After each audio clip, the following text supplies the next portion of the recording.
គ្រាន់តែលោកយាយទាញខ្សែបូពីមុខនារីនោះចេញរំពេចនោះរូបសំណាកបាក់សេមាសទម្ងន់រាប់រយគីឡូក្រាមក៏ស្រាប់តែធ្លាក់ចុះមកហើយបោកចំក្បាលរបស់គាត់ដោយមិនលំអៀងបណ្ដាលឲ្យកំទេចកំទីធូបការបានខ្ទាតទៅត្រូវផ្ទៃមុខរបស់ចៅស្រីទៀតផងរហូតមកដល់ពេលនេះទើបពួកគេដឹងថាការព្រមានរបស់កូនប្រុសពិតជាត្រឹមត្រូវមែនក៏ខ្ញុំបានប្រាប់អ្នកហើយថាគុំដកខ្សែបូនេះចេញហេតុអ្វីបានជាអ្នកមិនជឿខ្ញុំតាមពិតកាលពី1ឆ្នាំមុនត្រកូលហ្វាងបន្ទាប់ពីទទួលយកគម្រោងផ្លូវដែក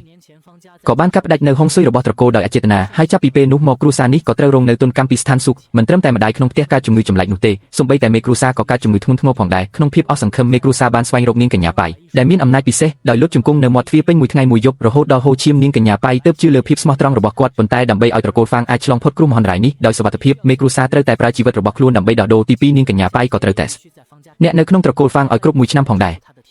រួចប្រើខ្សែបូចង់បិទភ្នែកទឹករបស់នាងដើម្បីទប់ទល់នឹងគ្រោះធម្មជាតិដោយប្រើសំណាងរបស់នាងផ្ទាល់ត្រឹមតែ1ឆ្នាំប៉ុណ្ណោះនាងអាចជួយត្រកូលហ្វាងឲ្យគេចផុតពីគ្រោះមហន្តរាយនេះបានដូច្នេះហើយមុនពេលស្លាប់មេគ្រួសារបានផ្ដាំផ្ញើភរិយាថាត្រូវតែប្រព្រឹត្តចំពោះនាងកញ្ញាប៉ៃឲ្យបានល្អកុំបំពានលើបំណងប្រាថ្នារបស់នាងហើយក៏មិនត្រូវដកខ្សែបូពីមុខរបស់នាងឡើយជាមួយនឹងការផ្ដាំផ្ញើរបស់គាត់មេគ្រួសារក៏បានស្លាប់ទៅមិនយូរប៉ុន្មាន1ឆ្នាំបានកន្លងផុតទៅត្រកូលហ្វាងមិនត្រឹមតែគេចផុតពីគ្រោះមហន្តរាយដ៏ធ្ងន់ធ្ងរប៉ុណ្ណោះទេសូម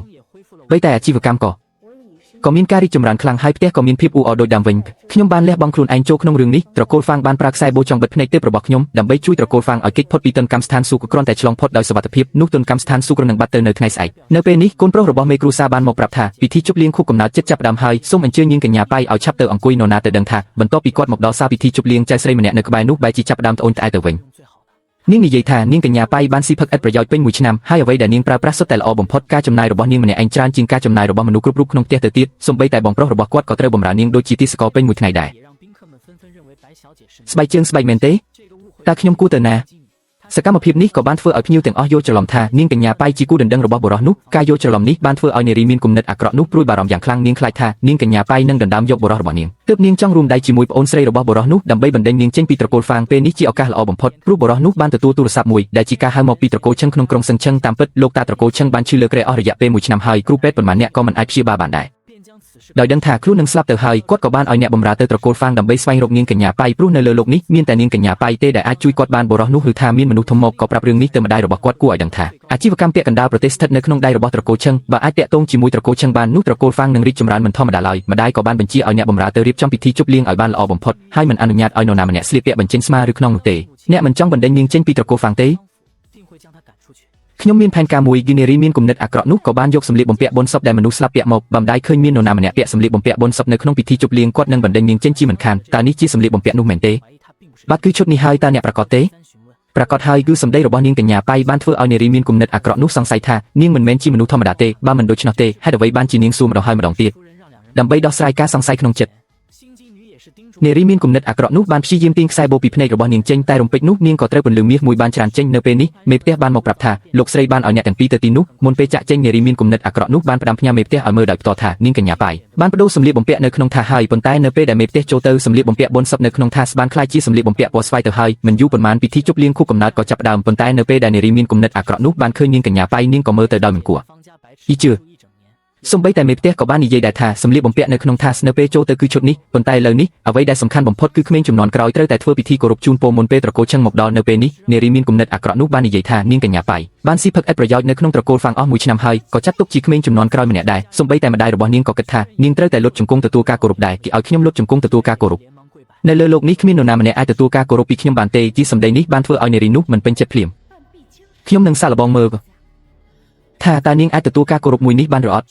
នៅពេលនេះត្រកូលឈឹងស្រាប់តែមកដល់ពួកគេបានពិនិត្យមើលរូបថតហើយប្រកាសថាមនុស្សដែលអង្គុយនៅមុខពួកគេគឺដូចគ្នានឹងរូបថតដែរក៏នាំគ្នាទម្លាក់ខ្លួនលុតជង្គង់ហើយអង្វរឲ្យនាងកញ្ញាប៉ៃចេញមុខជួយត្រកូលឈឹងគឺជាគ្រួសារលំដាប់កំពូលដែលកាន់កាប់ពាក់កណ្ដាលនៃអាជីវកម្មរបស់ខេត្តសឹងឈឹងហេតុអ្វីក៏ពួកគេលុតជង្គង់ដល់នាងរហូតមកដល់ពេលនេះទើបស្ត្រីនោះដឹងថាអ្វីដែលស្វាមីរបស់នាងនិយាយមុនពេលស្លាប់អាចជាការពិតនៅពេលនេះនារីមានគំនិតអាក្រក់នោះដើម្បីផ្គប់ចិត្តត្រកូលឈឹងក៏ដើរទៅមុខហើយនិយាយថាពួកគេមានរឿងអ្វីក៏អាចប្រាប់លោកស្រីបានដែរព្រោះបច្ចុប្បន្នការចាយវាយរបស់នាងកញ្ញាប៉ៃគឺស្ថិតន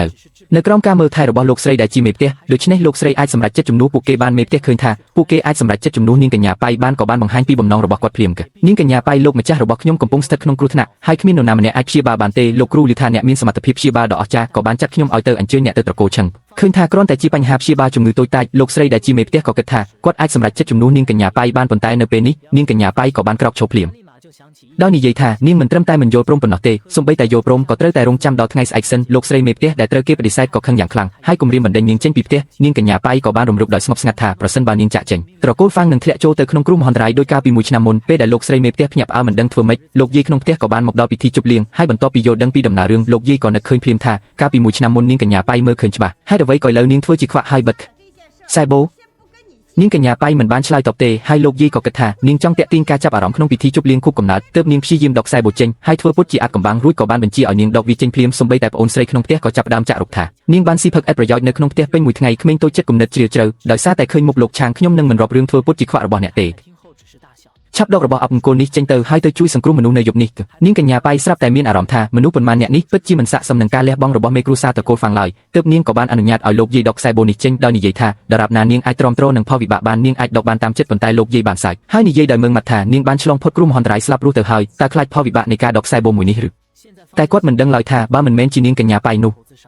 គាត់ប្រកាសជាបានជួបនឹងស្ដេចយំបាទៅហើយពួកខ្សែបូនេះនៅពេលដែលដកចេញទុនកម្មស្ថានស៊ូគ្រនឹងមកដល់ភ្លាមផលវិបាកនេះអ្នកប្រហែលជាមិនអាចទ្រាំទ្របានទេតែនារីមានគំនិតអាក្រក់នោះបាននិយាយថាឥឡូវនេះត្រកូលហ្វាំងមានគម្រោងជាច្រើនហើយរៀងរាល់ឆ្នាំមានអ្នកវិនិយោគជាច្រើនហើយអ្វីក៏អាចដួលរំបានហើយថែមទាំងគិតថានាងខ្លាចរឿងធ្វើពុតជាខ្វាក់នឹងលាតត្រដាងទើបនិយាយបែបនេះមកគំរាមប៉ុន្តែនៅពេលដែលលោកយាយហៀបនឹងធ្វើសកម្មភាពកូនប្រុសរបស់គាត់បានខាត់គាត់ដោយប្រាប់ឲ្យលោកយាយស្ដាប់ពាក្យរបស់ឪពុកមុនពេលស្លាប់គឺមិនត្រូវប្រមាថនាងកញ្ញាប៉ៃឡើយបើមិនដូច្នោះទេត្រកូលហ្វាំងនឹងជួបគ្រោះមហន្តរាយធ្ងន់ធ្ងរប៉ុន្តែលោកយាយដ៏រឹងរូសនោះនៅតែគិតថារយៈពេលនោះត្រកូលហ្វាំងគ្រាន់តែជួបសំណាងអាក្រក់ប៉ុណ្ណោះហើយនាងនឹងទទួលខុសត្រូវលើជីវិតរបស់នាងសម្រាប់រឿងនេះគឺថ្ងៃនេះខ្ញុំមិនជឿទេខ្សែបូដ៏អាក្រក់មួយនេះអាចតាក់ទងនឹងវាសនារបស់ត្រកូលហ្វាំងរបស់យើងបានខ្សែបូនេះអាចការពារត្រកូលហ្វាំងពីគ្រោះមហន្តរាយអ្នកដែលដកចេញនឹងស្លាប់អ្នកដែលកូនប្រុសរបស់អ្នកបានលះបង់ជីវិតដើម្បីអ្វីទាំងអស់នឹងក្លាយទៅជាគ្មានប្រយោជន៍គឺអ្នកបានគិតហើយឬនៅតើអ្នកគំរាមកំហែងអ្នកណាអហោះខ្ញុំប្រាប់អ្នកថាជីវិតរបស់ខ្ញុំរឹងប៉ឹងណាស់គឺ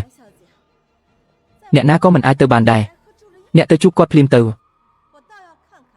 នាងកញ្ញាប៉ៃបានស៊ីផឹកឥតប្រយោជន៍នៅក្នុងត្រកូលហ្វាំងអស់មួយឆ្នាំហើយខ្ញុំចង់ដឹងថានាងមានសមត្ថភាពអ្វីខ្លះលោកយាយខ្ញុំនឹងដកវាចេញហើយខ្ញុំនឹងចាំមើលអហោះ